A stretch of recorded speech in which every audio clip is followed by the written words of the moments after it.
Sudah kenalkah kamu dengan pajak? Istilah pajak tentunya tidak asing lagi di telinga kita. Tetapi saat mendengar kata pajak, stigma masyarakat menjadi negatif. Banyak yang berpikiran bahwa pajak itu rumit, pusing, menakutkan, mahal, korupsi, tidak penting. Lalu, apa benar pajak itu tidak penting? Tunggu dulu. Uang negara itu asalnya dari mana? Kita seringkali mendengar istilah APBN dibahas di TV, media sosial, dan surat kabar. APBN sendiri berisi tentang anggaran pendapatan dan belanja yang akan dilakukan pemerintah dalam siklus 1 tahunan. Tapi, pernahkah kita berpikir, dari mana angka-angka dalam APBN itu berasal? Apakah pemerintah hanya tinggal menulis angka dan mencetak uangnya, atau berutang? Faktanya, data APBN menunjukkan bahwa sebagian besar penerimaan negara berasal dari pajak. Jadi, dana BOS, BPJS, subsidi bensin, pembangunan jalan, jembatan, sekolah, rumah sakit, puskesmas, gaji guru, tentara, PNS, sampai Pak RT, bahkan utang pemerintah, didanai dari pajak. Yes, pajak. Suatu hal yang dibenci, ditakuti, dan dijauhi, tapi sangat esensial dalam sebuah negara. Namun, apakah uang pajak sudah cukup untuk membiayai seluruh kebutuhan negeri ini? Sayangnya belum. Masih terdapat gedung sekolah dengan kondisi yang tidak layak, jalan-jalan yang rusak, fasilitas umum yang tidak memadai, masyarakat yang berada di bawah garis kemiskinan. Sudah hampir 11 tahun target pajak tidak terpenuhi. Kenapa? Salah satu penyebabnya karena tidak semua orang mengetahui dan sadar pentingnya peran pajak. Yuk kita simak penjelasan berikut ini. Mengacu pada apa yang tertera di dalam undang-undang, definisi dari pajak adalah kontribusi wajib kepada negara yang berutang oleh orang pribadi atau badan yang bersifat memaksa berdasarkan undang-undang yang tidak mendapatkan imbalan secara langsung, yang mana kemudian digunakan oleh pemerintah untuk keperluan negara demi sebesar-besarnya pembangunan rakyat. Secara sederhananya, pengertian dari pajak adalah salah satu sumber pendapatan negara. Pajak yang dibayarkan ini dikumpulkan oleh pemerintah melalui kas umum negara. Pajak yang telah terkumpul kemudian dialokasikan oleh pemerintah untuk membiayai segala pengeluaran negara berdasarkan apa yang telah tertuang di dalam anggaran pendapatan dan belanja negara atau yang biasa kita kenal dengan APBN. Terkait dengan pembayaran pajak, hal yang perlu kita garis bawahi adalah bahwa membayar pajak itu bukan merupakan hanya suatu kewajiban bagi seorang warga negara saja, akan tetapi membayar pajak juga merupakan hak bagi setiap warga negara untuk kemudian ikut berpartisipasi untuk memperoleh pendapatan negara dan juga merupakan salah satu bentuk peran serta warga negara terhadap pembiayaan negara dan juga pembangunan nasional. Pajak memiliki beberapa fungsi, yaitu yang pertama adalah fungsi anggaran atau budgeter, yang kedua adalah fungsi mengatur atau reguleren, yang ketiga adalah fungsi stabilisasi, dan yang keempat adalah fungsi pemerataan pendapatan. Fungsi pajak yang pertama dan juga yang paling utama adalah fungsi anggaran atau budgeter. Seperti yang telah kita ketahui bahwa pajak merupakan salah satu sumber pendapatan negara, yang kemudian dialokasikan oleh pemerintah untuk membiayai pembangunan negara, sesuai dengan apa yang tertuang di dalam APBN.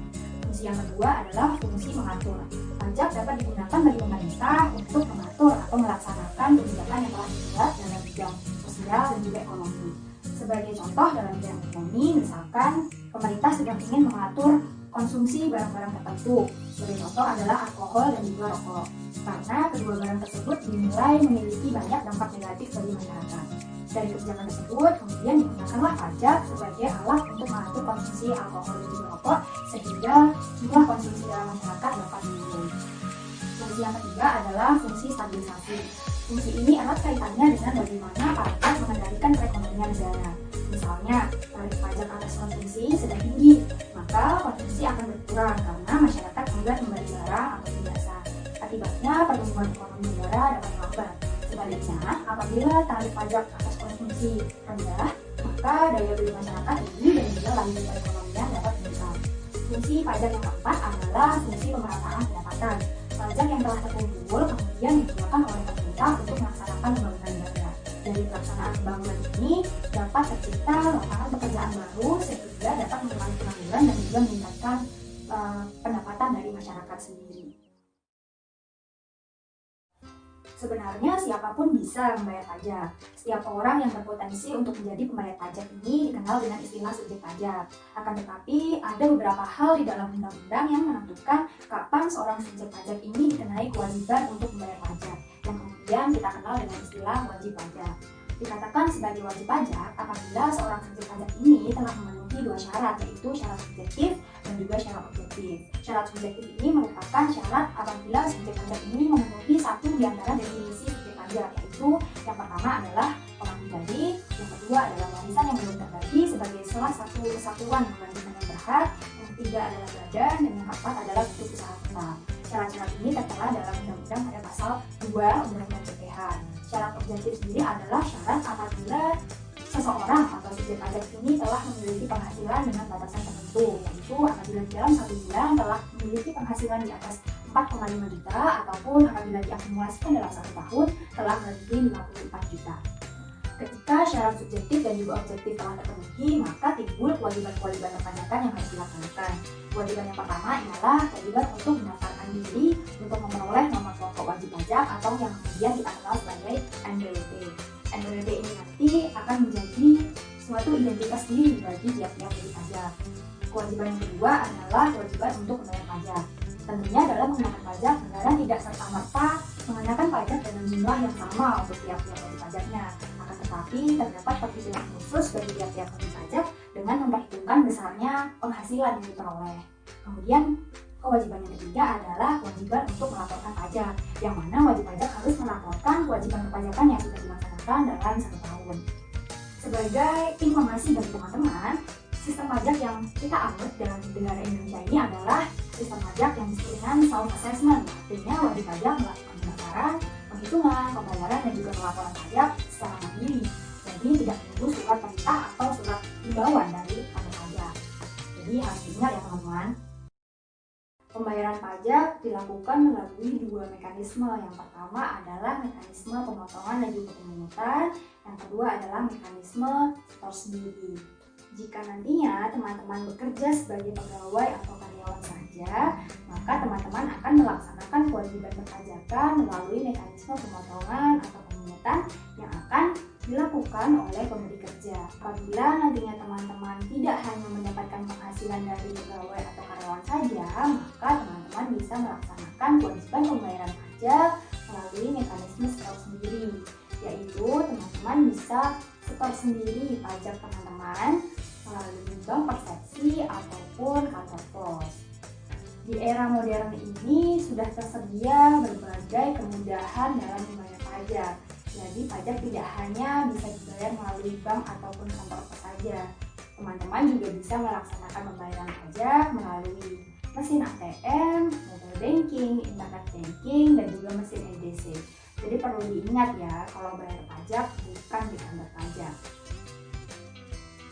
Belum banyak orang yang memahami bahwa selain kewajiban mendaftarkan dan juga membayarkan pajak, seorang wajib pajak ini juga memiliki kewajiban untuk melaporkan pajaknya yang dilaksanakan 1 tahun sekali.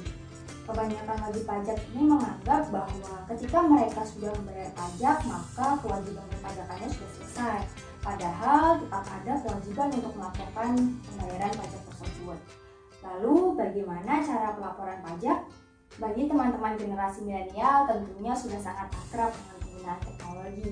Ini teman-teman sudah tidak perlu lagi repot-repot datang ke kantor pajak dan juga ikut mengantri hanya untuk melaporkan pajak.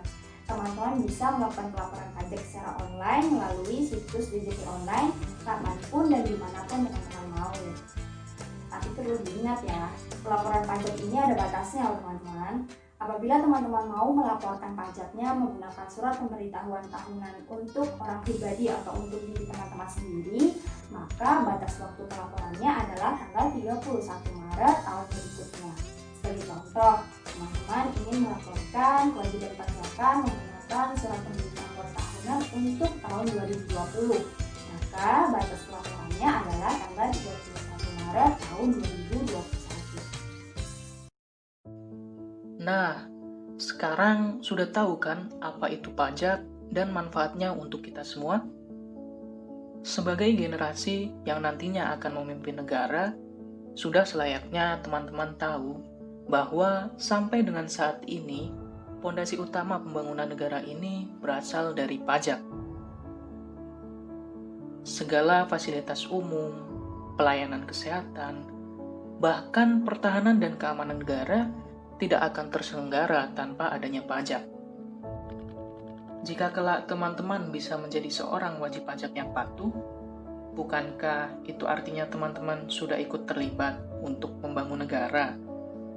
Terlebih, di masa sekarang ini, sudah tersedia banyak kemudahan untuk memenuhi kewajiban perpajakan yang nggak pakai ribet dan bisa dilakukan di mana saja.